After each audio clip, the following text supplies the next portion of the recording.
তুমি আমার কৈতরি,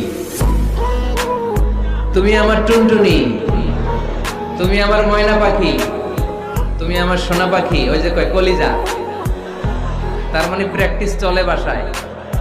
আর কি ডাকেন ভাবিরে, কি ডাকেন বলেন? জান,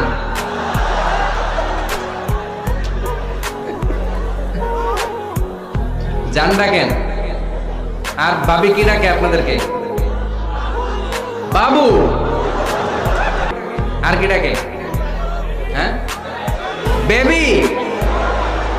পোলাপান কত দুষ্ট দেখছেন, বেবি ডাকে নাকি? স্বামী স্ত্রীর মধ্যে এই সোহাগপূর্ণ, এই ভালোবাসাপূর্ণ এই ডাকাডাকিতে কোনো গুনাহ নাই, আছে সওয়াব। এগুলো দাম্পত্য জীবনকে সুখময় করে, ঠিক কি না?